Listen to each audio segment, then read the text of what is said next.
আজ বানিয়ে দেখাবো মুরগির পোস্ত বা চিকেন পোস্ত। একটু অন্যরকম ভাবে, খুবই কম মশলা ও কম উপকরণ দিয়ে গরম গরম ভাতের সাথে এই চিকেন পোস্ত খেতে কিন্তু দুর্দান্ত লাগে। তাহলে চলুন ভিডিওটা দেখতে থাকুন, রেসিপিটা শুরু করা যাক। Hello everyone, welcome back to my new video. Dolon Som কিচেনের নতুন একটা ভিডিওতে আপনাদের সবাইকে অনেক অনেক স্বাগত। চিকেন পোস্ত বানানোর জন্য এখানে আমি 600 গ্রামের মতন চিকেন নিয়ে নিয়েছি। চিকেনটা আমি প্রথমেই ম্যারিনেশন করে নেব, সেই জন্য এখানে হাফ পাতিলেবুর রস দিয়ে দিচ্ছি। পাতিলেবুর রসটা দেওয়া হয়ে যাওয়ার পর দেখুন বীজগুলো আমি তুলে ফেলে দিচ্ছি। এরপর আমি একে একে মশলা অ্যাড করে দেবো। 1 চামচ রসুন বাটা, 1 চামচ আদা বাটা আর 1 চামচ কাঁচা লঙ্কা বাটা। এরপর 1 চামচ কাশ্মীরি রেড চিলি পাউডার ও হাফ চামচ হলুদ গুঁড়ো, 1 চামচ লবণ আর 2 থেকে 3 চামচের মতো সর্ষের তেল অ্যাড করে দিলাম। এইবারে মশলার সাথে চিকেনটাকে খুব ভালোভাবে মেখে নিতে হবে। আর চিকেনটা এখানে খুব ভালোভাবে ম্যারিনেশন করে আমি 30 মিনিটের মতো রেস্টে রেখে দেব। 30 মিনিট পরে আমি চিকেনটা রান্না করে নেব, সেই জন্য গ্যাসের ফ্লেম অন করে আমি কড়াইটা গরম করে নিয়েছি আর কড়াইয়ের মধ্যে দিয়ে দিচ্ছি কিছুটা সর্ষের তেল। আমি রান্নাটা এখানে সর্ষের তেলে করব। এরপর আমি কিছু ফোড়ন দিয়ে দেবো। ফোড়নে আমি দারচিনি, 3টে এলাচ, লবঙ্গ আর এখানে গোলমরিচ আর 2টো তেজপাতা অ্যাড করে দিচ্ছি। মশলাটা একটু ভেজে নিতে হবে। মশলা থেকে যখনই একটা সুন্দর গন্ধ বেরোবে তখনই এখানে আমি 2টো পেঁয়াজ স্লাইস করে কেটে রেখেছিলাম সেটা অ্যাড করে দিচ্ছি। পেঁয়াজটা খুব ভালো করে তেলের সাথে নেড়েচেড়ে নিতে হবে। পেঁয়াজটা আমি হালকা বাদামি কালারের করে ভেজে নেব। দেখুন পেঁয়াজটা এখানে হালকা বাদামি কালারের ভাজা হয়ে গেছে। এরই মধ্যে আমি একটা বড় সাইজের টমেটো কুচি করে রেখেছিলাম সেটা অ্যাড করে দিলাম। টমেটোটা যাতে খুব তাড়াতাড়ি নরম হয়ে যায় সেই জন্য এখানে হাফ চামচ লবণ অ্যাড করে দিলাম। লবণটা অ্যাড করে খুব ভালোভাবে টমেটোর সাথে আর পেঁয়াজের সাথে নেড়েচেড়ে নিতে হবে। এরপর আমি ঢাকনা দিয়ে ঢেকে রেখে টমেটোটা একটু নরম করে নেব। দেখুন ঢাকনা খুলে দিয়েছি, টমেটো এখানে নরম হয়ে গেছে। আমি খুন্তির সাহায্যে একটু টমেটোটা ম্যাশ করে দেব।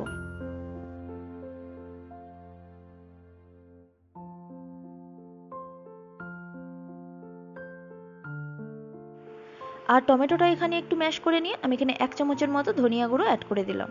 ধনিয়া গুঁড়োটা আমি সব মশলার সাথে খুব ভালোভাবে মিশিয়ে নেব। এরপর যে ম্যারিনেশন করে রেখেছিলাম চিকেনটা সেটা এখানে অ্যাড করে দিচ্ছি।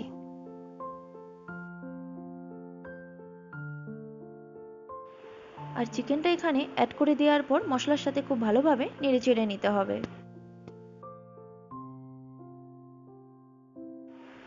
আর চিকেনটা এখানে খুব ভালোভাবে নেড়েচেড়ে নিয়ে ঢাকনা দিয়ে ঢেকে রেখে আমি রান্নাটা করে নেব। দেখুন 2 থেকে 3 মিনিট পর ঢাকনাটা খুলে আমি চিকেনটা একটু নেড়েচেড়ে নেব। এরই মধ্যে দেখুন চিকেন থেকে অল্প অল্প করে জল বেরোতে শুরু করে দিয়েছে। চিকেনটাকে খুব ভালোভাবে আমি একটু নেড়েচেড়ে নেব। চিকেনটা একটু নেড়েচেড়ে নিয়ে আমি আবারও ঢাকনা দিয়ে ঢেকে চিকেনটা রান্না করে নেব। আবারও একবার আমি ঢাকনা খুলে চিকেনটাকে একটু নেড়েচেড়ে নেব। দেখুন এখানে চিকেন থেকে অনেকটাই জল বেরিয়েছে। আমি আর চিকেনে এক্সট্রা কোনো জল ব্যবহার করব না। এইভাবেই গ্যাসের ফ্লেমটা লো রেখে আমি ঢাকনা দিয়ে দিয়ে চিকেনটা খুব ভালোভাবে কষিয়ে নেব। দেখুন চিকেনটা এখানে খুব সুন্দরভাবে কষানো হয়ে গেছে। চিকেন থেকে খুব সুন্দর একটা গন্ধ বেরিয়েছে ও তেলও ছেড়ে দিয়েছে। এরই মধ্যে আমি চিকেনটা একটু খুব ভালোভাবে নেড়েচেড়ে নেব। চিকেনটা একটু নেড়েচেড়ে নিয়ে আমি এখানে স্বাদের জন্য অল্প একটু চিনি অ্যাড করে দিলাম। চিনিটা আমি চিকেনের সাথে খুব ভালোভাবে একটু মিশিয়ে নেব।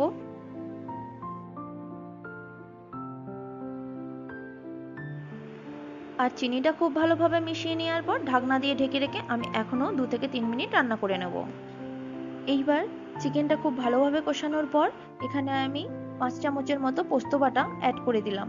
আমি ভুল করে ভিডিও অন না করেই 2 চামচের মতো পোস্ত বাটা আগেই অ্যাড করে দিয়েছিলাম। তারপর আবার 3 চামচের মতো পোস্ত বাটা অ্যাড করে দিলাম। এবার পোস্তটা খুব ভালোভাবে চিকেনের সাথে মিশিয়ে নিতে হবে। খুব ভালোভাবে মেশানো হয়ে গেলে এখানে আমি জল অ্যাড করে দেবো। আর এখানে আমি গরম জল ব্যবহার করছি। আপনারাও গরম জলই ব্যবহার করবেন, ঠান্ডা জল ব্যবহার করবেন না। এতে চিকেনের স্বাদটা খুব ভালো হবে। জলটা অ্যাড করে দেওয়ার পর আমি চিকেনের সাথে খুব ভালোভাবে নেড়েচেড়ে নেব। আমি এখানে আরও একটু জল অ্যাড করছি, আপনারা আপনাদের পরিমাণ মতো জল অ্যাড করবেন। তারপরে চিকেনটা আমি খুব ভালোভাবে একটু নেড়ে চেড়ে নেব।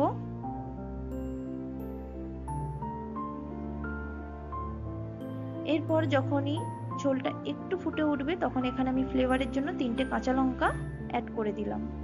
কাঁচা লঙ্কাটা অ্যাড করে দেওয়ার পর খুব ভালোভাবে চিকেনের সাথে মিশিয়ে নিয়ে ঢাকনা দিয়ে ঢেকে রেখে আমি রান্না করে নেব।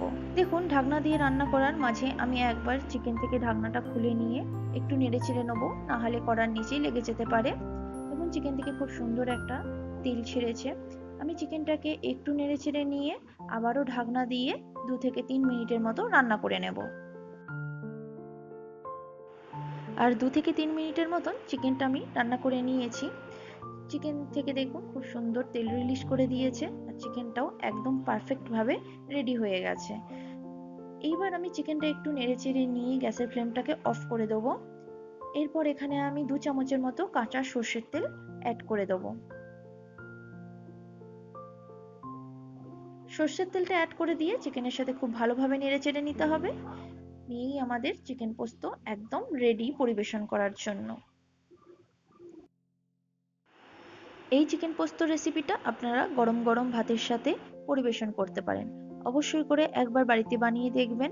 আমার আজকের এই রেসিপিটা আপনাদের কেমন লেগেছে অবশ্যই কমেন্ট করে জানাবেন, আর যদি ভালো লেগে থাকে অবশ্যই একটা লাইক করে দেবেন। আমার চ্যানেলটিকে এখনো পর্যন্ত সাবস্ক্রাইব না করলে একটা সাবস্ক্রাইব